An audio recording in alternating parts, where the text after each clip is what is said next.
yung brake shoe ko kung okay pa. Kasi gawa nung laging nagtitrail din. So lalo na pag nabalakaw ka, dapat pagka uwi mo, kinabukasan, ipalinis mo agad.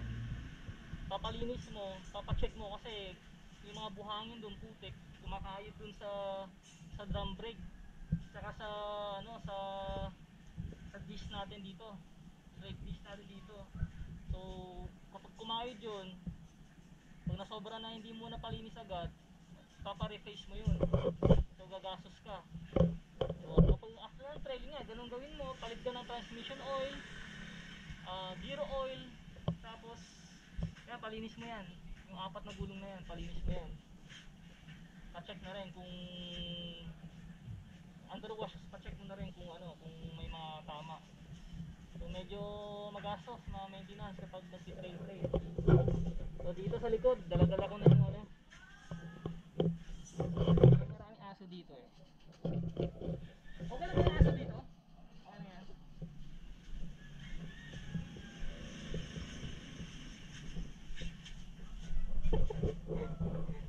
Tapang ng aso eh. So andito yung pa-check natin kay Doc Ed kung okay tong Power Plus. Kasi ito yung ginagamit kadalasan ng sa Shell daw. Ito yung ginagamit ng Shell na binibili nila sa auto supply, Power Plus daw. Lalo na ginagamit ito lagi ng mga naka-Innova daw. So Bendix kasi sabi, yung Bendix masyadong matigas daw. So ito daw, smooth daw yung kapit niya, malambot daw. Bendix daw, matigas daw eh. Yun nasabi ah.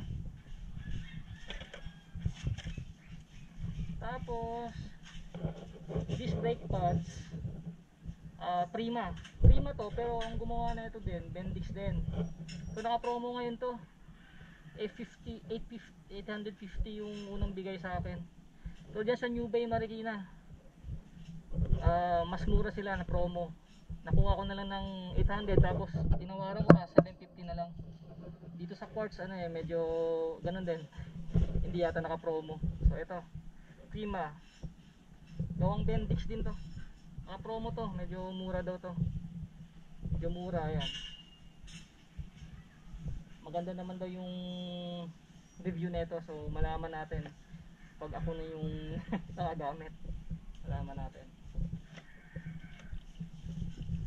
Meron tayong clutch fluid para mamaya.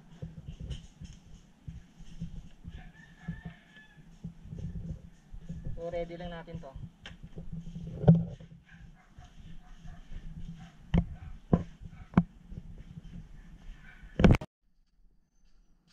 Drift pala ito, hindi grid. Drift. Saan yung luma? Ito? Medyo makapal pa pala, no? Tagal din yun, grid pala yun. Kaya pala hindi kami ano ba? Drift. Drift. Drift. Oo. Tanong ko ng tanong sa auto supply, meron ba kayong greedy? Hindi nila alam yung greedy. Ayun naman pala, drift. So ito yung dati kong brake pad. Ito yung hinahanap ko. Mali naman pala sinasabi ko. Nakalimutan rin kasi ni Doc Ed na drift pala. Nasabi niya greedy. Kaya naman pala hindi ko makita sa auto supply. So nauwi ako ngayon sa Prima. So makapal pa makapal pa siya oh. So palitan na lang din natin. Compare natin dun sa ayan oh. Halos kalahati yung kapal na nawala.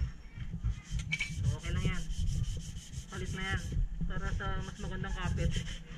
Maputik ba? Hindi naman kasi kaya ko tinatanong maputik kasi last December or November pumunta kami dito sa Blue Rock dito. Pumunta kami sa Blue Rock Lagoon. So sa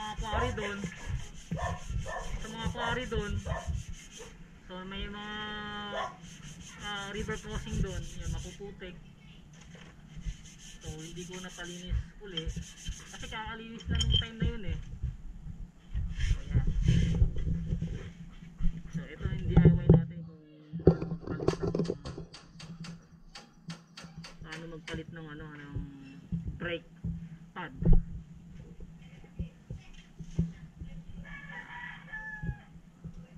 Ayos na ba dito na kailangan punasan dito sa ano? Okay na yan. Yung dito yung hindi na? Hindi na. Okay na yan.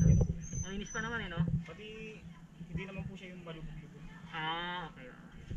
Nililiha lang po. Pero okay ka ba yung disco? Eh sir, okay pa naman. Rotor disc pa tawag yan. Yan. Okay pa naman daw yung rotor disc. So kasi kapag nagtitrail ka, mabuhangin dyan, so kailangan palit agad. Huwag nating tipirin yung safety nung ano, safety natin.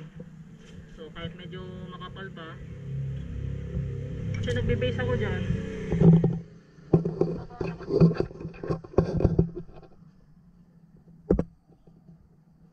babang-baba na eh.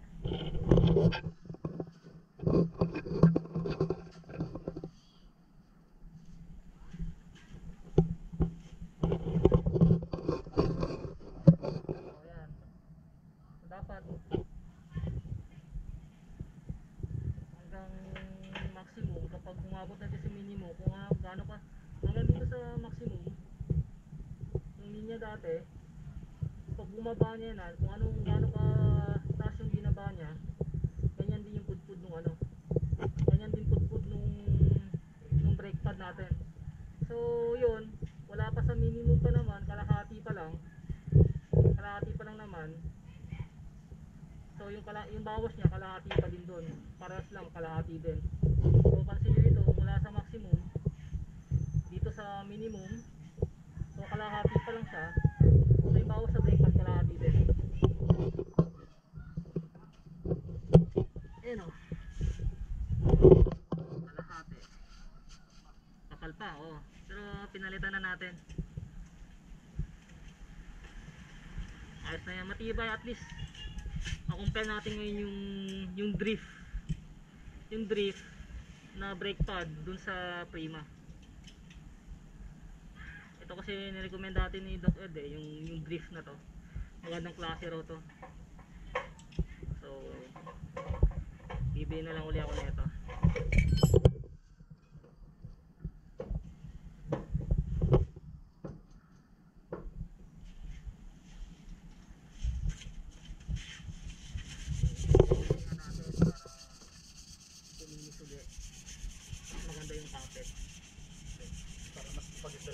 Ano ba yung nire-reface? Ito ba minsan? Yung rotor no? Kapag ano, paano malaman kung i-reface na? Kapag malalalim po yung ano, tama ng brake pad. Masyadong malalim na. Ito ayos pa naman. Okay pa naman po. Okay pa naman So dyan natin malalaman kung masyadong malalim na yung tama ng brake pad. Yan din ang iniiwasan ko na mapudpuran ng brake pad, nakakahid na siya yung metal to metal. Pag kumahid na yung metal na yan dyan sa ano mo, sa disc mo, malalalim na yan, mga dodoble yung gastos mo kasi papareface. Magkano reface nga 1,000? Ayun, depende sa machine shop. So minsan may 600, may 680, 700. Isa pa lang yun no? Isang peraso pa lang yun. So maghanap ka pa ng machine shop. Dito around ano, Antipolo, may alam kang mga pang nagre-reface? Andaya daw, ayan. So hindi pa natin alam yung kung saan yung mga lugar na yan kasi hindi iwasan na. Ayun, Andaya. Saan banda yun? Pabuso-buso. Sa unahan pa no? Unahan pa.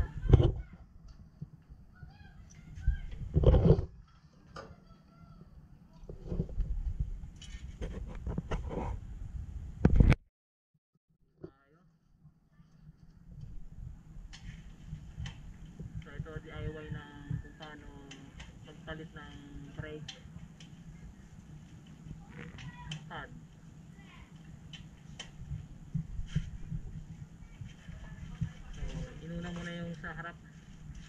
kaya naman yung sa likod. Papacheck ko din yung ano yung ayan, brake shoe.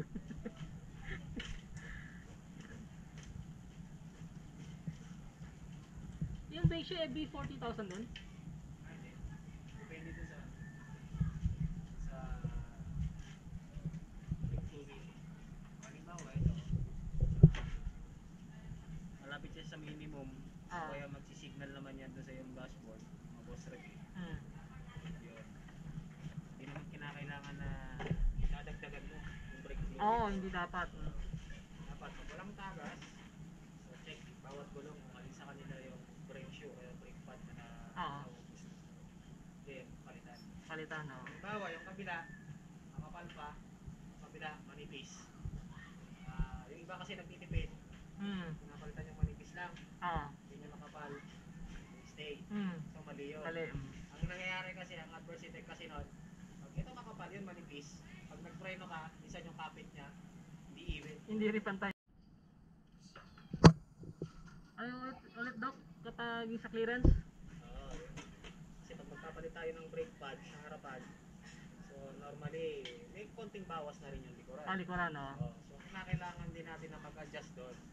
Kung makapal pa yung brake shoe, i-adjust lang natin para magkaroon ng magandang grip. Yung iba kasi, pag nag-preno, nauna ang harap. So, ang tendency nyo, masusubsob yung driver.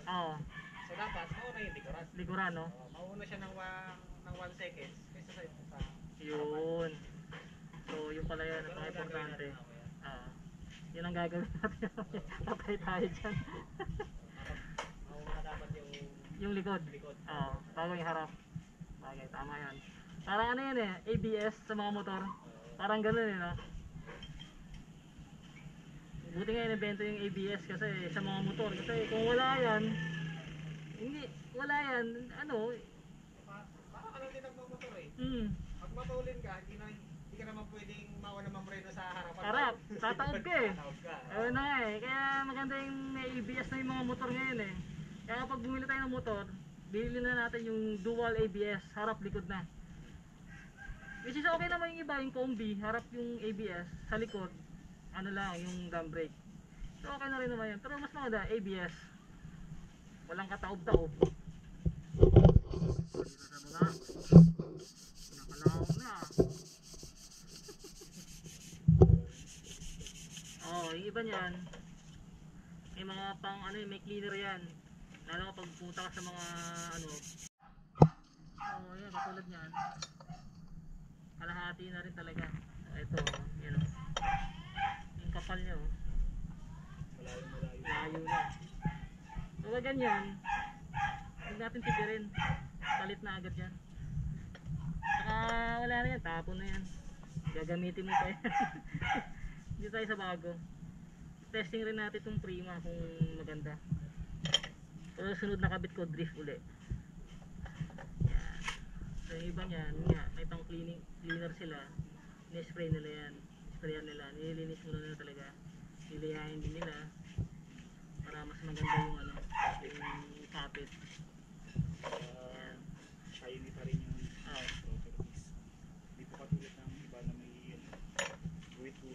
guhit-guhit. No? Pag hindi nila nililiha.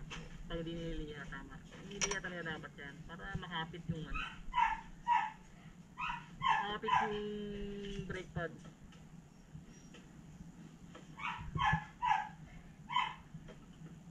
Mamaya check ulit natin drum brake na. Oops.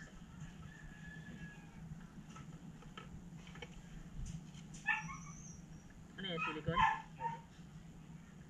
Balit lang po na dots. Ay, pampatikit, parang ganun. Nakakapit rin yun,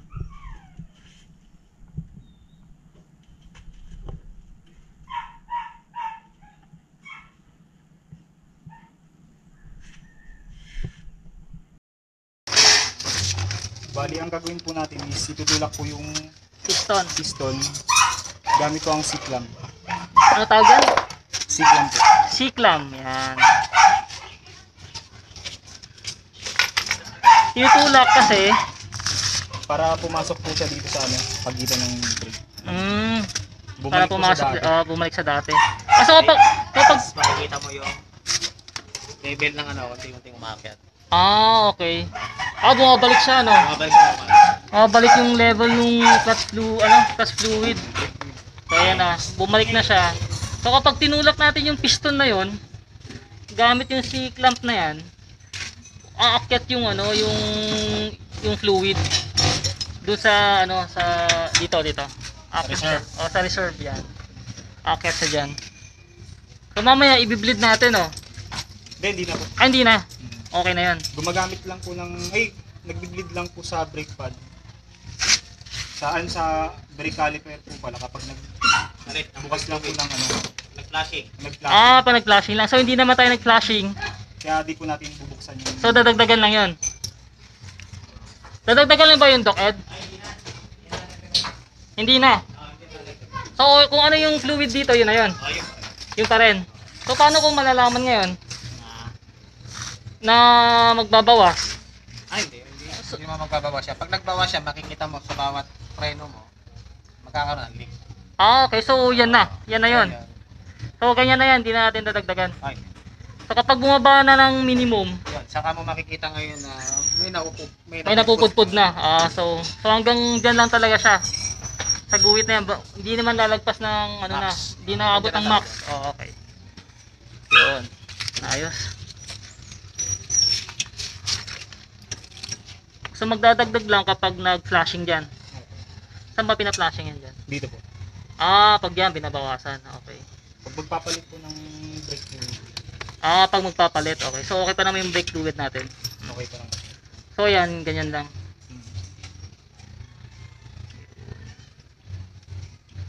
Ayos pa naman ba kondisyon ng mga ano dyan? Pyesa natin.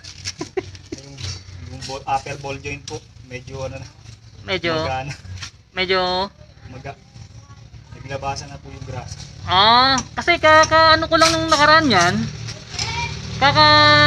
kalagay ko lang yan, nung oil, grasa, kakapagrasa ko lang yan eh. Mga 1 month ago yata. Sobra po atang Sobra ba? At least merong lumalabas. Ayos lang yan. Kasi natuyuan yung nakaraan yun eh. Masama rin kapag natuyuan yung ano nyo, yung ball joint. sa ball joint. Dapat, ano ba advice nila iba niyan? Every change oil? Hindi naman po. Ay ako, kailangan na- chine-check ko eh. Basta kung wala na, medyo matigas na, o malambot na, wala nang laman, napagrasahan ko. Importante kasi yan eh. Mas maganda yung laro nung manibelan yun eh. Para di po lumalangit mo. Oo, hindi lumalangit-ngit. Kailangan ginagrasahan yan. Tsaka sisirain nyo yung ball joint mo kapag walang grasa yan. ito ng rubber, lalagyan natin ng rubber. So, gumawa. Dali na.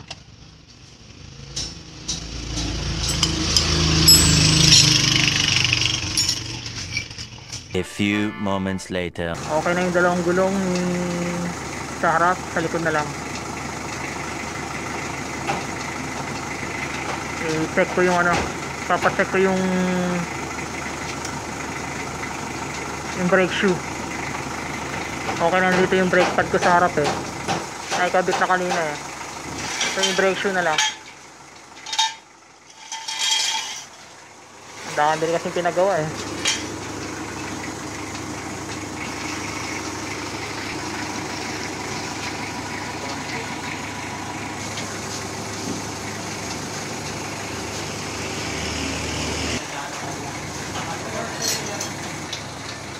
Bante lang.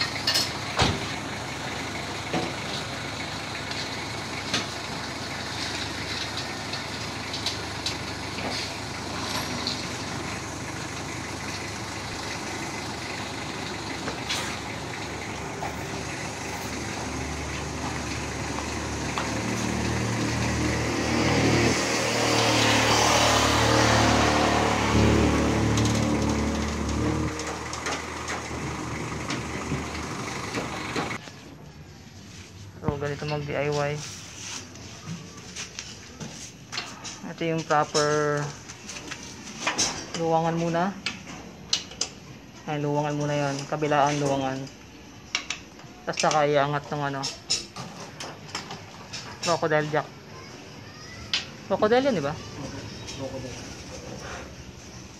Yan. Dungan mo na lahat.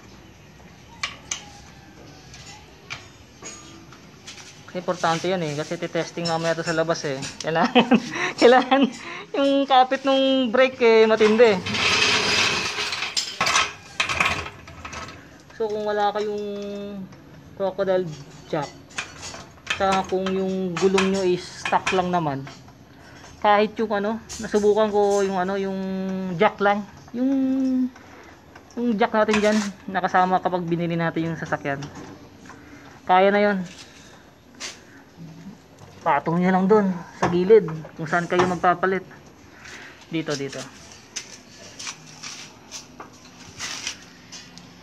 Ano ba yun? Sa ilalim ng shock banda. Yan. Hirap kasi. Patong nyo lang dun. Pero ito sa gulong na to 21575. Nag-try akong mag-jack nito, yung jack na maliit lang, yung stock. Sa 21575 kayang-kaya naman. Madali lang naman magpalit. So yan, jack stand tawag yan, jack stand. Mas maganda gamitin yan kasi para talagang secure na secure yung ano, kasi nga apat na ano yun eh, talagang apat na paa niya, talagang stable siya.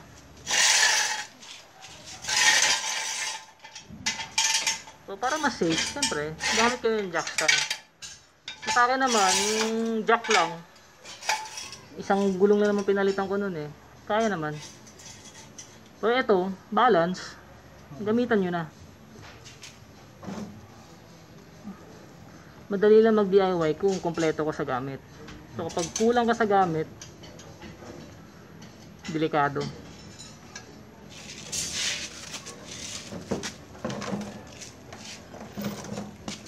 Maipitan pa kayo dyan.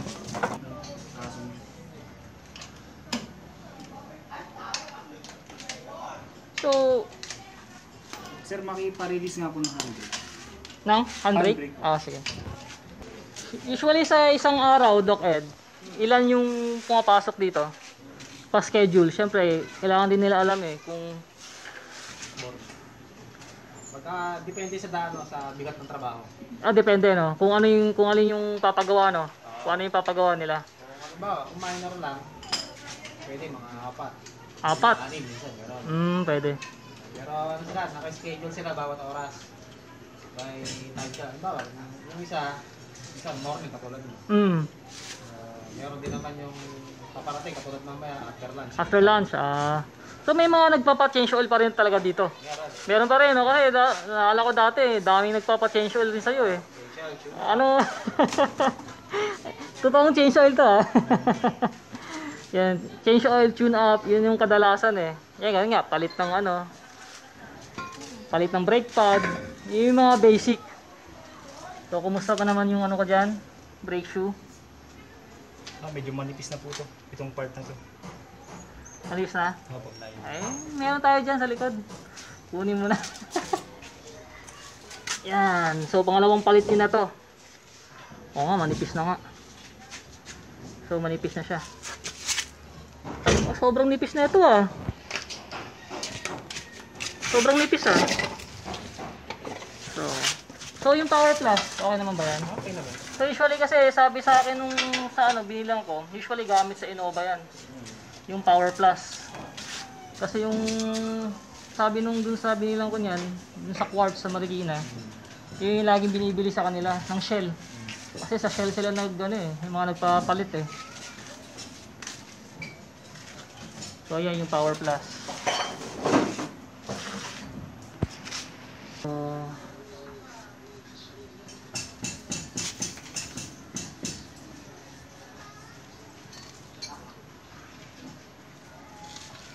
Ang ganyan ko. Paano magpalit?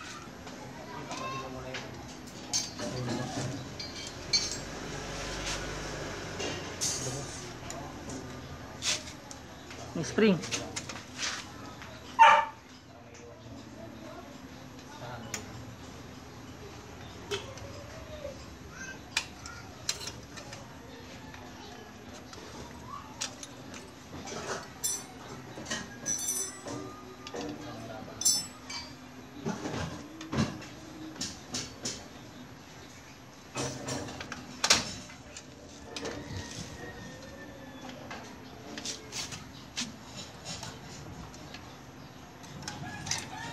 Yun, kalas na.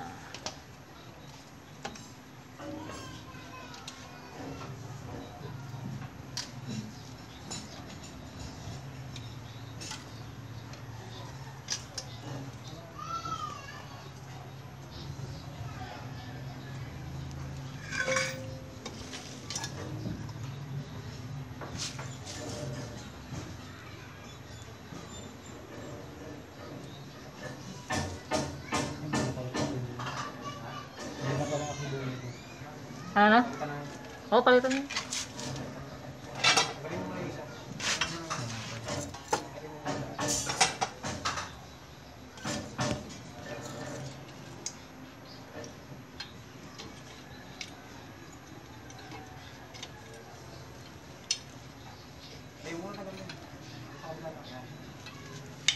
Yan o.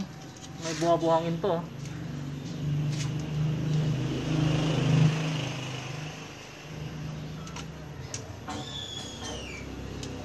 Parang lock niya, no?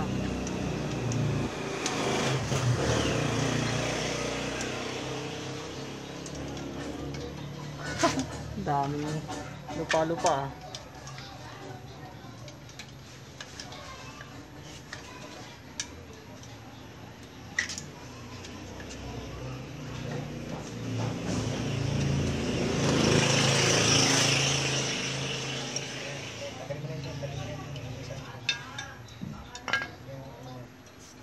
Kunin mo yung pyesa.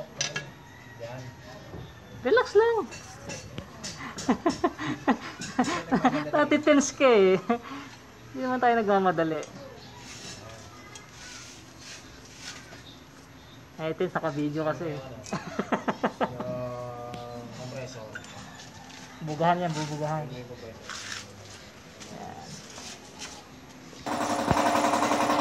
So, para mas malinis, ibubuga ng hangin. Compressor.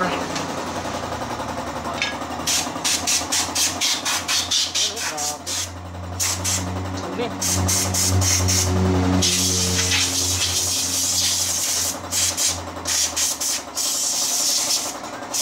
Yan yung mga ali-alikabok na yan. Isa yan sa pinaka-cause na minsan hindi masyadong kumakapit yung preno natin. Lalo na kapag nalubog ka, nabalahaw ka sa buhangin o putik.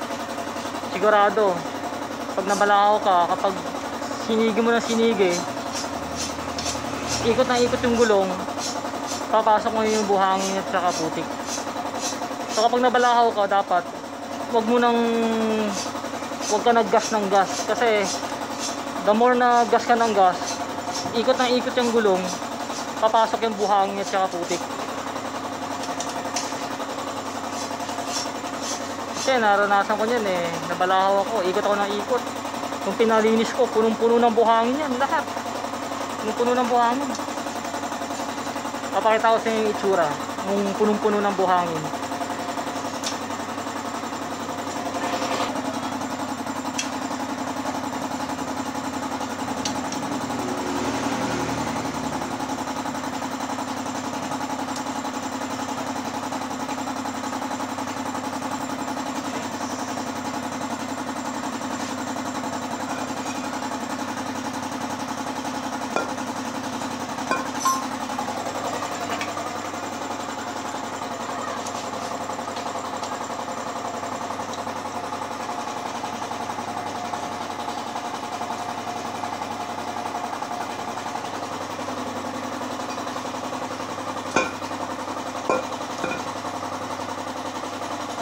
Siyempre bago nyo ibalik yan, linisin nyo muna.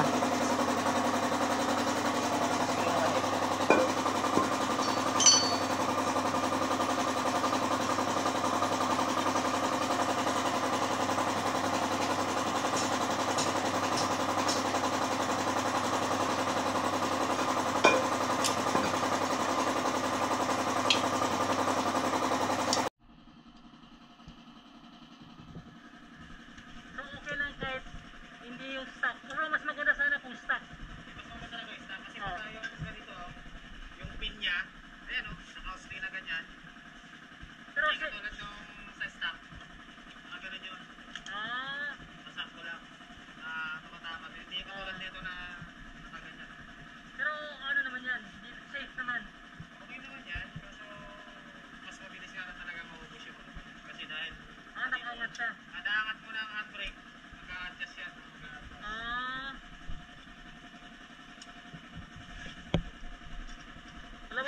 bumili nun sa auto supply? Wala? Kung talaga yung nandun sa may stock na kinukuha namin. Hindi ko alam kung bakit nawala dyan. Kaya dapat alam mo kung papalit. Oo, yun na nga eh. May iba ng height yan eh. Yun na nga eh.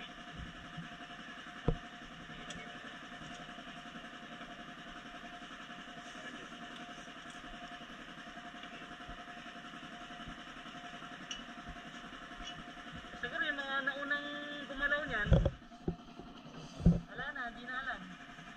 Hindi natin alam kung kinuha o talagang o baka di lang di siguro niya alam.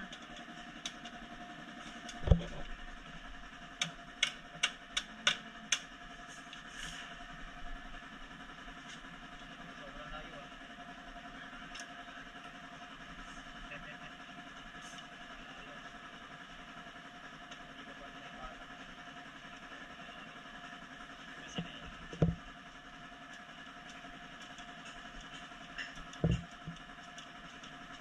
So, sa handbrake ba yan? Oo, sa handbrake. Para tumaas-taas naman. Sisetting muna natin siya sa standard. Oo. Saka na lang natin i-adjust rin na kinapos. Yung iba niya sinusungkit doon sa likod, di ba? Ay, pero hindi mo pwedeng sungkitin ka ng pabalik.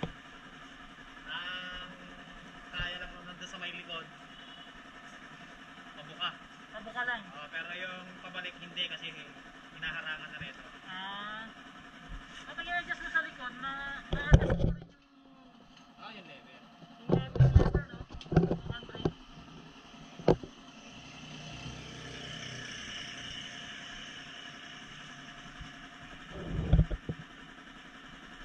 Ayan.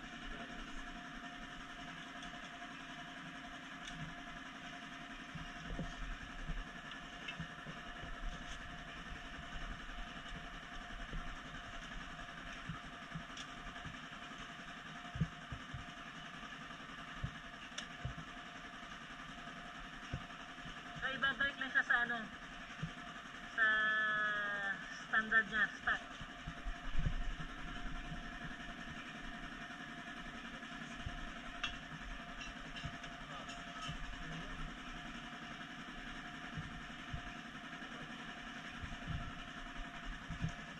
Kapag hindi mag-fit, i-adjust lang yun.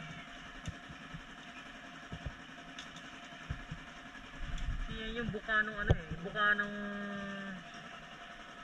brake shoe. Kaya pag masyadong nakabuka, hindi may papasok yan. So dapat adjust ulit.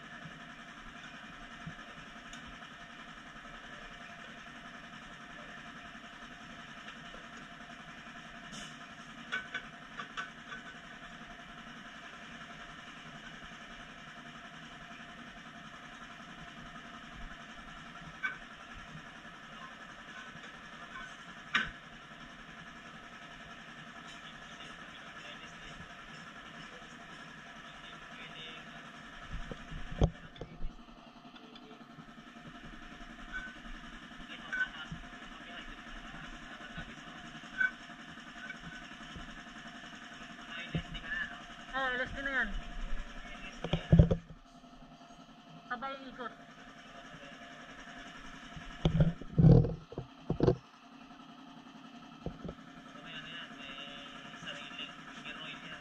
Oo, sarili. At saka iba yung tunog. Iba yung tunog ng tambucho kapag naka-LSD. Medyo maingay. Medyo malakas. Buo yung tunog.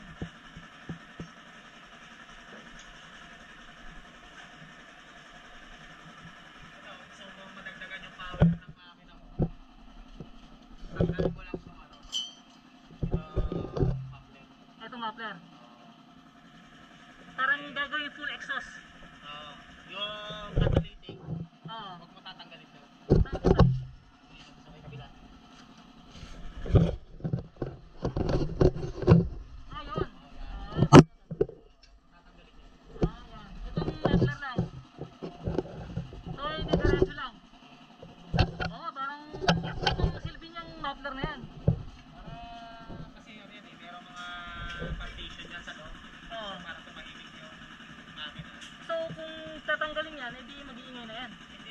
naman.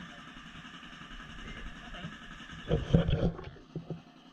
Normally, kaya lang naman kasi nila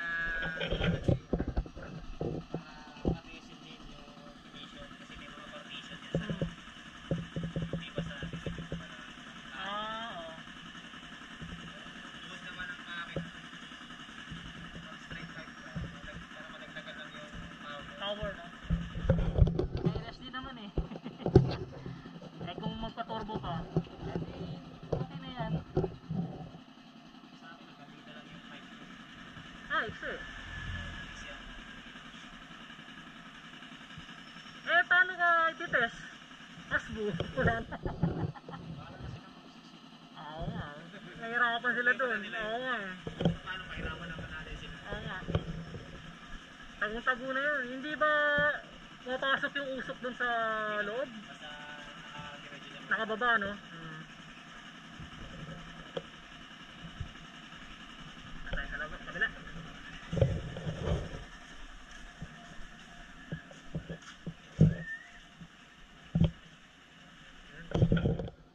Medyo masigit na dun. Tayo. Ito siya, oh. Ang nipis na. Ano?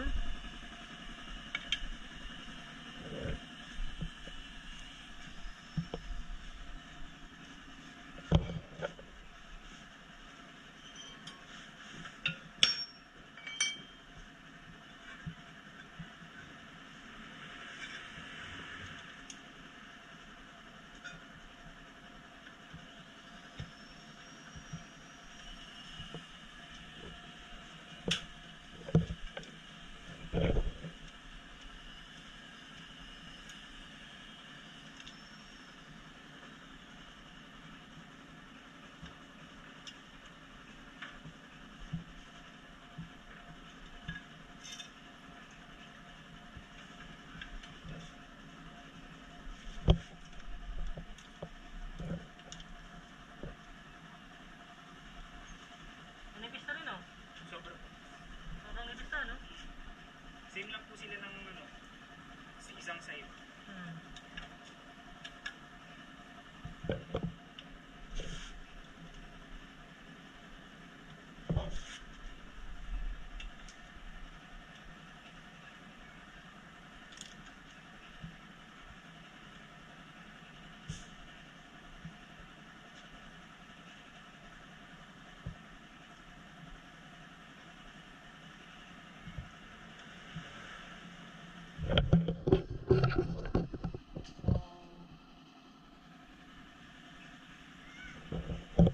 Ayan, last na yan. Patapos na. Ayan.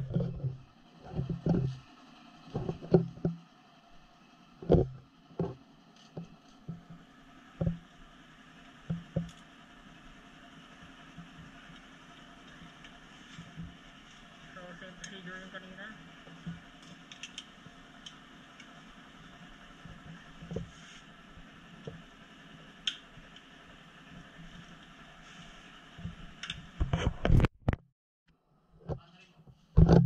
So, ina-adjust na lang yung ano, yung ibe. Ano dun sa handbrake. Kailangan kasi mga apat na ano.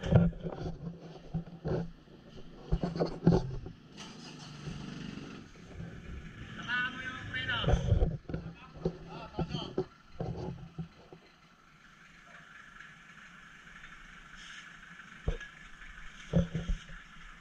Isa pa, bitaw. Ano, matigas? Huwag mo babambayin. Taas mo. Kung hindi mo pa naman sinasabi tapakan mo eh. Kalahati lang. 1/4 lang, 1/4. Yan lang ha. Adjust nila. Diin ng kaunti. Ganyan lang ha. Steady lang. I-check na rin. Kung pantay parehas. May kapit. Tuwagan mo.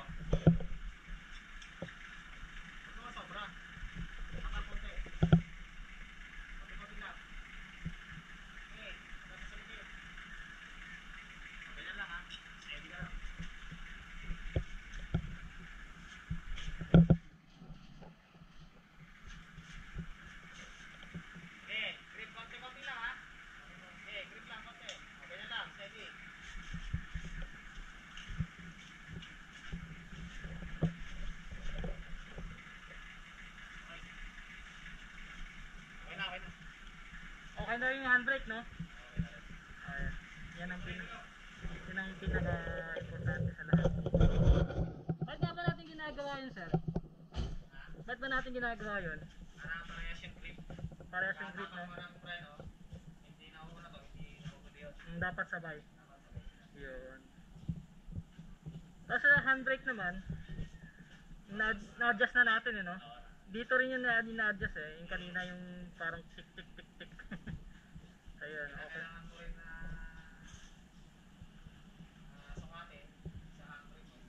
1/4 lang siya. 1/4. Hanggang sa mag-pull.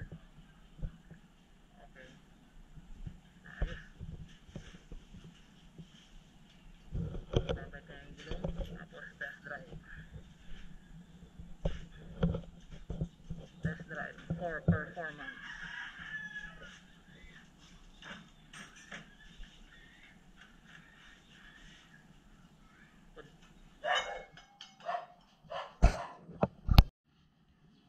Nakabitan natin.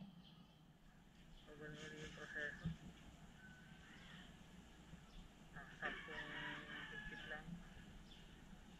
Tapos kapag naibaba na, nakaikutan ng photo.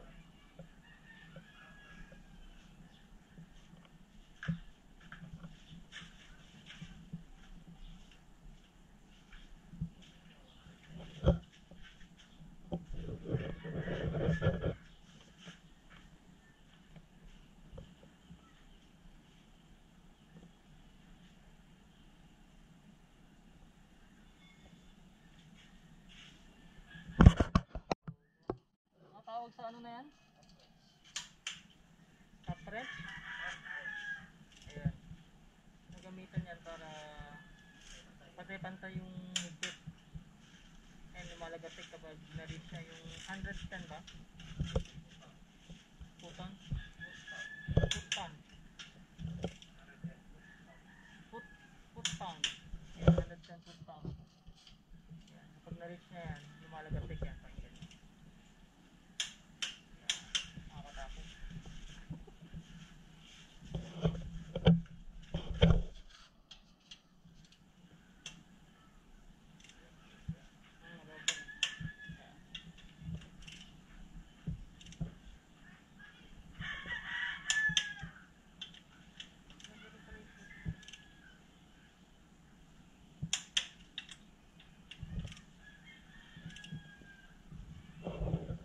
Wala ka dating yung dapat. Bago yun eh.